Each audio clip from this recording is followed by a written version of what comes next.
अगर आपको कारण समझ नहीं आ रहा है ना कि आपके जीवन में धन समृद्धि की बरकत क्यों नहीं आ रही है, अगर आपको समझ ही नहीं आ रहा है कर्जा बढ़ता क्यों जा रहा है, या आपको यह समझ नहीं आ रहा है कि कुछ समय पहले तक तो काम कारोबार अच्छा चल रहा था, एकदम से ऐसा क्या हो गया कि अब आपको ईएमआई की चिंता, आगे पेमेंट कैसे करेंगे उसकी चिंता, या आने वाला समय रहेगा कैसा उसकी चिंता लगातार खाए जा रही है। अगर आपको लग रहा है कि आपके जीवन में लेवल अप हो ही नहीं रहा है, समय बीता जा रहा है, लेकिन आप एक ही जगह पे घूमते चले जा रहे हैं और बस जिंदगी वेस्ट हो रही है, तो फिर अगले 10 मिनट की जानकारी आपके लिए बड़ी ज्यादा जरूरी है। क्यों? क्योंकि अगले 10 मिनट में मैं आपको यह समझाने वाला हूं कि किस तरह से आपके जीवन का पैटर्न चेंज तो हो रहा होता है, लेकिन आप उसको समझ नहीं पाते हैं और बदले में जीवन में आना शुरू हो जाता है संघर्ष। जो संघर्ष आगे जाके बदल जाता है कर्जे में, यह संघर्ष आगे जाके बदल जाता है बहुत ज्यादा चीजों की स्कार्सिटी में, कमी में। अगर आप इस पैटर्न को समझ लेंगे ना, तो आज की डेट में जितना मर्जी आपके ऊपर कर्जा चढ़ा हुआ है वो निकलना शुरू हो जाएगा। अगर आप ये पैटर्न समझ लेंगे ना, तो धन समृद्धि से संबंधित जितनी भी समस्याएं हैं ना, वो सारी की सारी हल होनी शुरू हो जाएगी। कह सकते हैं ना कि मोहताज है ना तो सर का ताज बनने में देर नहीं लगेगी। नमस्कार, मेरा नाम है योगेश शर्मा और स्वागत है आपका happy life with Yogesh Sharma में। दोस्तों, इस वीडियो में आगे बढ़ने से पहले एक विनम्र निवेदन, जीवन में जब भी कोई परेशानी आती है ना, एक तल पे नहीं आती है, एक जगह से नहीं आती है, ये 360 डिग्री आती है। आसपास के न जाने कितने ही कुदरत के बनाए हुए पैटर्न हैं जो डिस्टर्ब हो जाते हैं और बदले में आपको मिल जाता है संघर्ष। यानी कि जब आपका कुदरत के साथ तालमेल, बैलेंस जो है वो खराब हो जाता है, हिल जाता है ना, तो आपके जीवन में सफोकेशन आनी शुरू हो जाती है, आपके जीवन में संघर्ष आना शुरू हो जाता है। यहां पे प्लैनेट्स भी काम करते हैं, आपके घर के अंदर की वास्तु एनर्जी भी काम करती है। यहां पे आप क्या कर रहे हैं, यानी आपके आउटपुट क्या है, आपके कर्म क्या है, वो भी मैटर करते हैं, पेंडिंग कर्मास भी मैटर करते हैं, और सबसे जरूरी चीज क्या है कि उस समय में आप चीजों को सही करने के लिए कौन सा प्रयत्न कर रहे हैं, वो भी मैटर कर रहा है। तो बारी बारी से इन सभी चीजों को फटाफट जान लेते हैं। सबसे पहले प्लैनेट्स की बात करते हैं।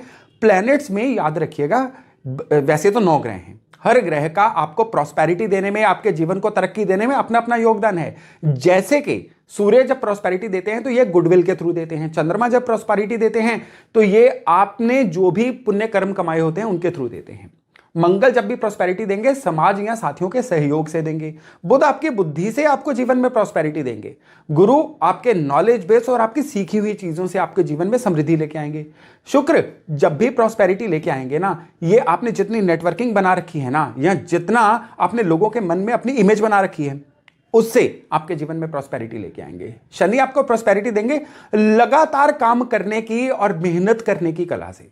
राहु आपकी क्रिएटिविटी से, और केतु प्रॉस्पेरिटी देंगे आपके बिना सोचे समझे कर्म किए जाने की एक आदत से। हर ग्रह का अपना अपना रोल है, लेकिन यहां पे 3 मेन ग्रह हैं जिनको अगर आपने इग्नोर कर दिया तो जितनी भी बरकत है वो खत्म हो सकती है। आपके कमाया हुआ धन आपकी जरूरतों को कभी पूरा नहीं करेगा। इनमें से सबसे पहले ग्रह जो है ना, ये हैं बृहस्पति। जैसा मैंने अभी इंट्रोडक्शन में बताया ना कि बृहस्पति आपके नॉलेज बेस को अपडेट करते हैं। बृहस्पति खाली नॉलेज बेस नहीं है, बृहस्पति ये आपका किस्मत का कनेक्शन है। जितनी देव कृपा आपको मिलेगी ये बृहस्पति से मिलेगी। बृहस्पति विस्तार हैं, बृहस्पति फैलाव हैं। यानी जब आपको जीवन में इनकम बढ़नी शुरू होती है तो आप उसी बढ़ती हुई इनकम से सेटिस्फाई नहीं होते हो। ये दिल मांगे मोर, ये दिमाग में आना शुरू हो जाता है। अगर आपकी इनकम लगातार ना बढ़ती रहे, इन्फ्लेशन तो बढ़ती रहेगी, महंगाई बढ़ती रहेगी, चीजों के दाम तो बढ़ते रहेंगे, आपकी इनकम के बढ़ने का अनुपात उससे कम से कम डबल होना चाहिए। अगर वो नहीं होगा तो आप जीवन में अगला लेवल नहीं ले पाओगे। और ये जो चीज है ना, आपके तरक्की करने का विस्तार, ये बृहस्पति देते हैं। बृहस्पति जब अच्छे होते हैं ना, तो वो इंसान जो है उसको सही समय पे सही फैसला लेना जो है ना, ये उनकी हैबिट्स में शुमार हो जाता है, शामिल हो जाता है। बृहस्पति जब अच्छे होते हैं ना, तो इंसान अपने आसपास, देखिए आज की डेट में इंटरनेट का युग है, आर्टिफिशियल इंटेलिजेंस का युग है, आसपास इंफॉर्मेशन की भरमार है। आप एक चीज टाइप कर दीजिए, चैट जीपीटी जैसी चीजें आपको उसके हजारों हजार सॉल्यूशन दे देती हैं, लेकिन उनमें से कौन से इंफॉर्मेशन को यूज करना है, उनमें से कौन से इंफॉर्मेशन को रखना है और कौन से इंफॉर्मेशन को छोड़ देना है, ये आपके जुपिटर बताते हैं। जब जुपिटर खराब होते हैं ना, इंसान जैसे कहते हैं रील्स देखने में बहुत सारा समय व्यर्थ कर देगा, चिंता करने में अपना समय व्यर्थ कर देगा, केवल ये सोचता रहेगा पुराना समय कैसा था, हमारा तब पुराना समय अच्छा था, आज का समय अच्छा नहीं है, इन चीजों में अपना समय वेस्ट करेगा। और जिनके बृहस्पति अच्छे होते हैं ना, वो फटाफट कहते हैं ना, गिरना बुरी बात नहीं है, गिरे रहना बुरी बात है। कपड़े झाड़ के उठ के खड़े होते हैं और अगला रास्ता कैसे देखना है, आज की समस्या को टालना कैसे है, उसके लिए चिंतन करना शुरू कर देते हैं। कहते हैं कि जहां दृष्टि वहां सृष्टि। जब आपको चिंतन करने की आदत बन जाती है ना, जब चिंता नहीं चिंतन, जब आपको एक रास्ता ढूंढने का अंदर से एक विचार आना शुरू हो जाता है ना, तो रास्ते कुदरत आपके लिए पहले ही लेके खड़ी होती है, सिर्फ आपको उनको देखने की जरूरत होती है। ये चीजें आपके जुपिटर करवाते हैं। खाली यही नहीं, मैं अभी इसी वीडियो में आगे जाके आऊंगा कि आपके ये जो जुपिटर हैं ये कुंडली में खराब किस तरह से होते हैं और इनको सही कैसे किया जाए। लेकिन उससे पहले जान लीजिए कि कौन से ऐसे 3 प्लेनेट हैं जो आपके सही होंगे तो जीवन कभी बरकत की कमी नहीं आ सकती है, जीवन में कभी कर्जा नहीं आ सकता, और अगर कर्जा है और इन तीनों प्लेनेट्स को सही कर लिया गया ना तो कर्जा टिकेगा भी नहीं। तो बृहस्पति के बाद दूसरे नंबर पे बारी आती है शुक्र की। शुक्र जो है आपके जीवन की लग्जरी है, आप कमाते हैं खुद पे यूज कर पाते हैं कि नहीं, ये शुक्र है। कई बार आप कमा तो रहे होते हैं, लाखों कमा रहे होते हैं, लेकिन सारे का सारा ब्याज पे जा रहा होता है, सारे का सारा किस्तें चुकाने में जा रहा होता है, या उसको अन्य लोग एंजॉय करना शुरू करते हैं। यानी आपको लगता है कि बिना सैलरी के आप लोगों के लिए काम कर रहे हैं। बहुत दुखता है ये शुक्र की खराबी होती है। शुक्र खराब होते हैं ना तो आप जितना मर्जी कमा ले, आप पैसा कमाने की छापने की मशीन तो बन जाएंगे, लेकिन उस पैसे को लूटने के लिए, लेने के लिए या समेटने के लिए और लोग तैयार खड़े होते हैं या और रास्ते बन जाते हैं।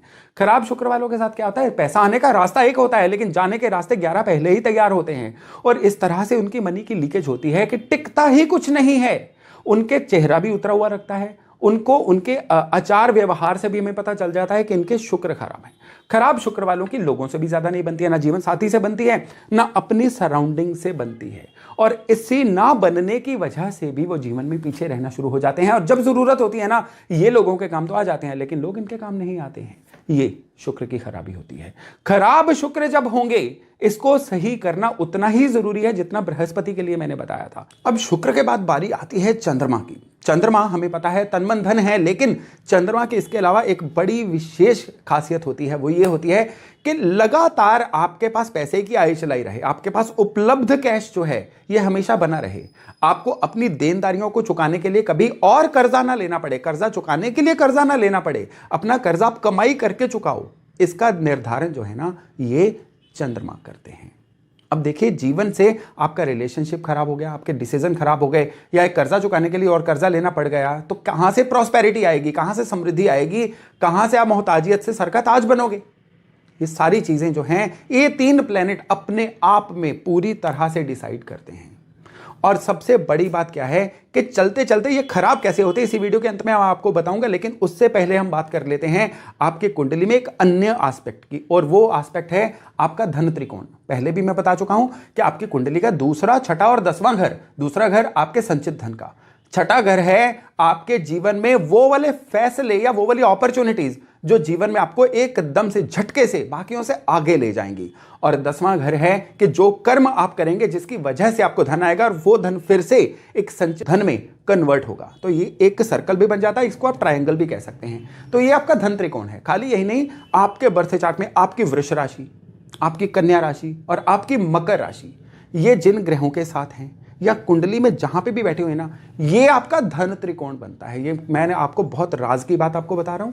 तो आपके बर्थ चार्ट में अगर आपका धन त्रिकोण चलते चलते किसी वजह से पीड़ित हो गया ना, अब धन नहीं आएगा, धन आएगा तो टिकेगा नहीं, नहीं तो धन आने के रास्ते ही समाप्त होते चले जाएंगे। आप लाख इन्वेस्ट कर लीजिए, वो रिजल्ट नहीं आएगा, आपको काम सूझेगा नहीं, करें तो क्या करें, और जो कर रहे हैं उसमें एकदम से आप अपने आसपास के लोगों को तो आगे बढ़ता देखेंगे, लेकिन खुद अपने जीवन में खुद को वहीं का वहीं या नेगेटिव ग्रोथ में पाएंगे। ये होता है धन के त्रिकोण का बिगड़ जाना। अब यहां पे आपको सबसे जरूरी जो चीज है ना वो ध्यान में रखनी है कि आपके बर्थ चार्ट के अनुसार जो आपका धन त्रिकोण है ना, ये हमेशा जगता रहे, ये हमेशा एक्टिवेट रहे। केवल और केवल तभी आपके जीवन में संपन्नता आएगी, प्रॉस्पेरिटी आएगी, और आप अपने जीवन में लेने देने के चक्करों से बहुत ज्यादा जल्दी निकल पाएंगे। अब आइए अपने घर के वास्तु पे। आपके घर के वास्तु में आपके घर का पश्चिम कोना जो है ये प्राप्तियों का कोना है, ये प्रॉफिट्स का कोना है, ये आपको होने वाले फायदों का कोना है।